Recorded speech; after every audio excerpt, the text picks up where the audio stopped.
this is a book I've come across. Well, no need to say that now because you've just already said that to the camera. I'm videoing from about 10 seconds ago. So, do you want to show us the cover of the book and tell us about it? Here is the cover of the book.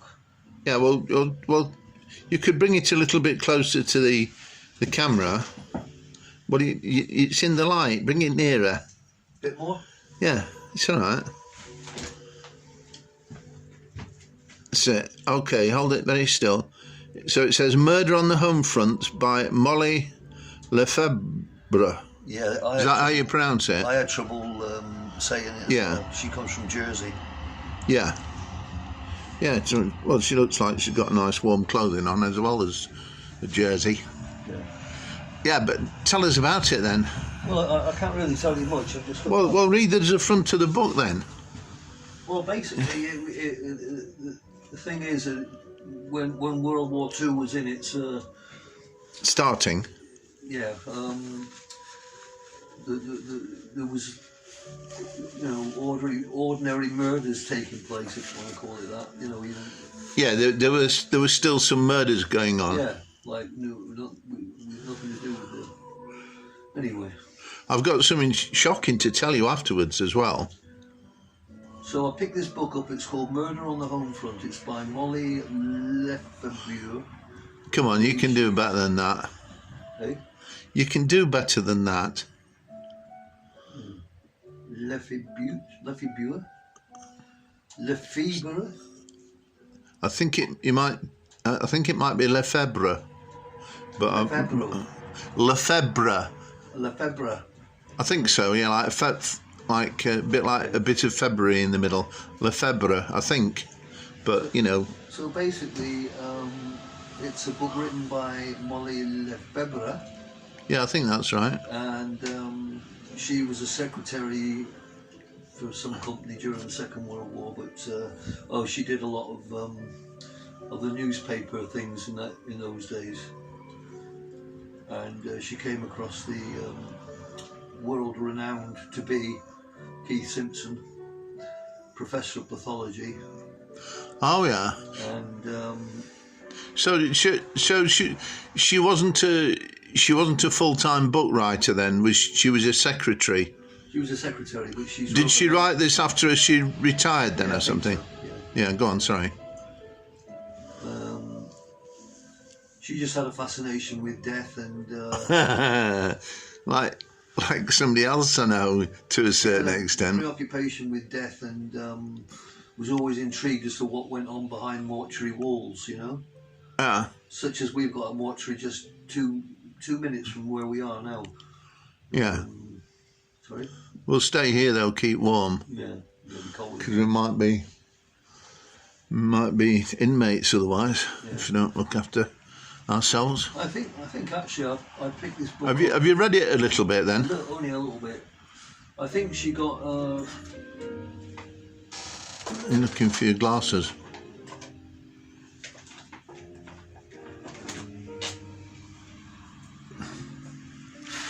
Now, if this was a professional interview, you'd have all this prepared in advance. I know, but it's not a professional interview, is it? Well, I mean, we can aspire towards it, can't we? I'm just coming to say hello to you. Are your glasses clean? Pardon? Are your glasses clean? No, not really. All right, then. Well, it's up to you. I mean, you're an adult and everything. These are new glasses. All right, then. What, you bought them specially dirty first? Yeah, they just get marked, don't they, so easy. Yeah, well, plastic lenses probably. So it is 1941, while the war of chaos rages in the skies above London, an unending fight against violence, murder, and the criminal underworld continues on the streets below. Gosh. One ordinary day in an ordinary courtroom, forensic pathologist Dr. Keith Simpson asks a keen young journalist to be his secretary. Although the horrors of secretarial work don't appeal to Molly Lefebvre, the horrors of secretarial work? horrors, yeah, because she was bored with it. She was bored with just right, okay then. where she was, I think. Yeah. So basically, so Keith Simpson asked her if she would become his Assistant or something. And secretary. What job was she doing before that then? She was a journalist, young journalist. Oh, I see. So yeah. So she was covering murders in the paper and stuff like that. Yeah. She wanted to go a bit further and find out what went on. I see. Yeah. Behind the thing, Yeah. So basically, he's asked her if she would be prepared to be his secretary. What, unpacking the journalism altogether? Pardon? Unpacking the journalism, or do So. a bit of both? Yeah. Yeah, go on. Although the horrors of secretarial work don't appeal to Molly Lefebvre. It sounds a bit strong, that, the horrors of secretarial work. Go on. She's intrigued to know exactly what goes on behind a mortuary door. Capable and curious, Miss Molly quickly becomes indispensable to Dr. Simpson as he meticulously pursues the truth. Accompanying him from sombre morgues to London's most gruesome crime scenes, Molly observes and assists as he uncovers the dark secrets that all murder victims keep. With a sharp sense of humour and a rebellious spirit, Molly tells her own remarkable true story here with warmth and wit, painting a vivid portrait of wartime London. Right, so it's about a real person then. It's not a novel. No, it's not a story. No, it's her biography if you want. All right. Oh well. It was at my mum's. Are they going to make it into a film then or something? I don't know.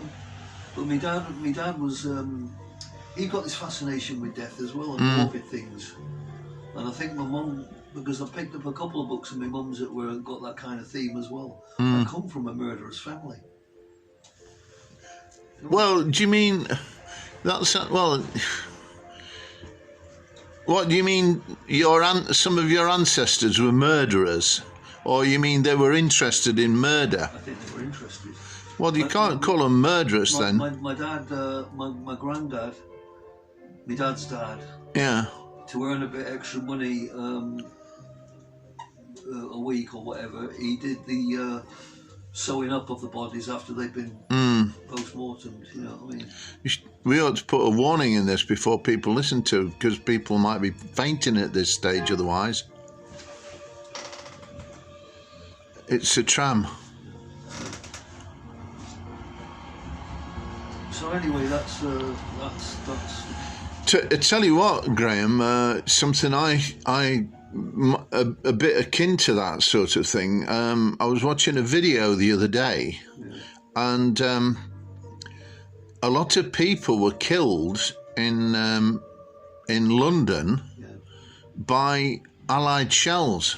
By the guns that were firing at the German aircraft as they went over, because they weren't that good at firing, they weren't that good at hitting the German aircraft, but it was supposed to be like a morale booster.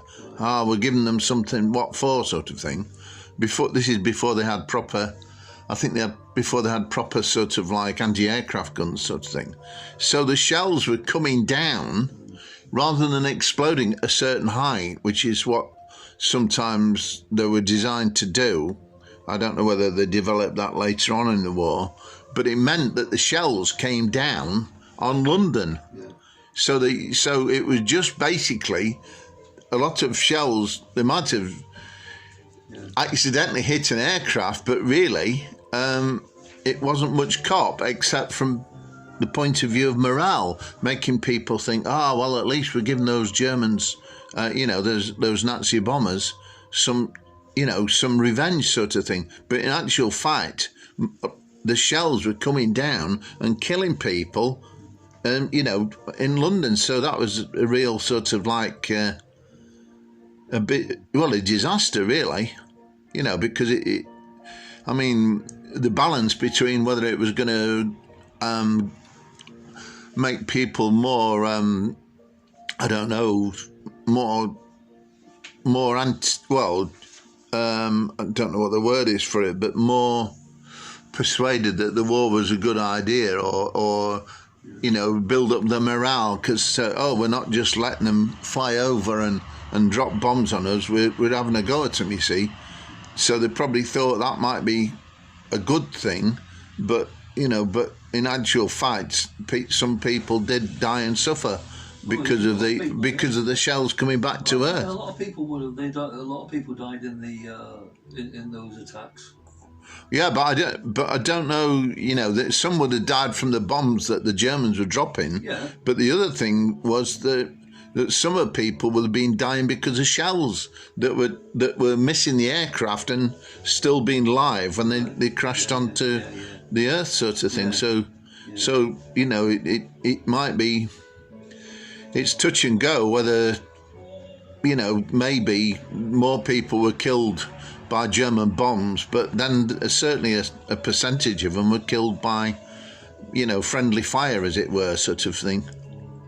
Anyway, thanks for reading that.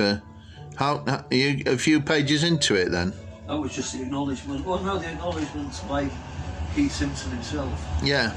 No relative of yours then? No, but he was renowned as a proper, very skilled at what he did, you know what I mean?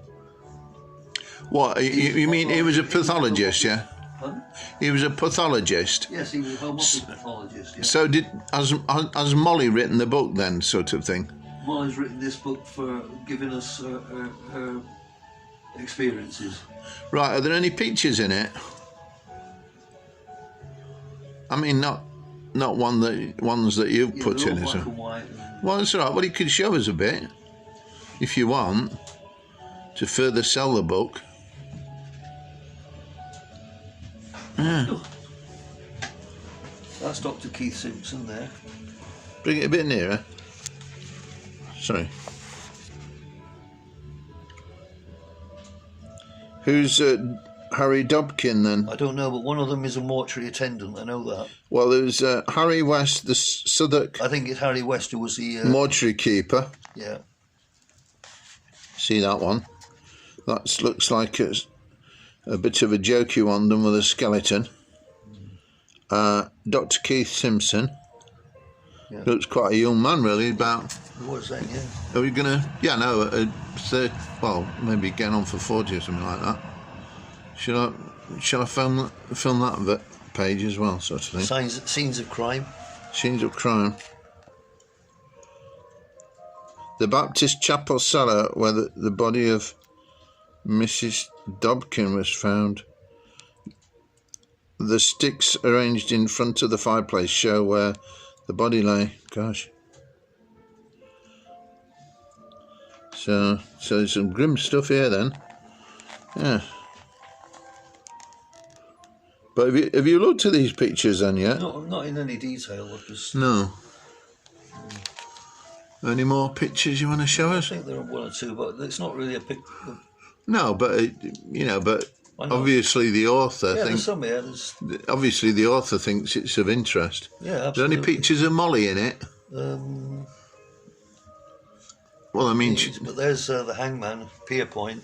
Oh yeah. And yeah. Yeah. Looks quite cheerful. Yeah, the pub, you know, Pier Point. August Sangre. Eh? There was somebody called a soldier called August Sangre. I don't know. Or Sangret. It's probably Sangre though, but it looks French. Assistant Chiefs Constable of Kent, K. Horwood, Dr. Simpson, and Chief Superintendent F.H. Smead on their way to the scene of a crime. Well, they couldn't have been in that much of a rush if they had the photograph taken. Well, Albert Pierpoint, when he wasn't hanging people, he ran a pub. Yeah. Called Help the Poor Struggler. Help the Poor Struggler. Apparently, that's what it was called, right? Right. And it was alleged that he put these things on the ceiling saying "no hanging around" and stuff like that. Oh, he had a bit of a black sense of humour. Yeah, a bit really. Right. Well, thanks for showing us that, Graz. Oh, So thank what? you. It's a pleasure to be with you today. Right. What? So just I have to do repeat for us the title. I have to do a signing and a reading it for W.H. Smith. Yeah. In your imagination? What's this? So what's the name of the book again, and who wrote it? Murder on the Home Front. Oh, now a major TV series from the makers of Downton Abbey. All right. I didn't know that. You can check it out on there. All right then. Well, we'll try and put a link to it. Okay then. So we say Harry Corbett bye-bye then, Graeme. Bye-bye, everybody. Bye-bye. Thank you. Bye-bye.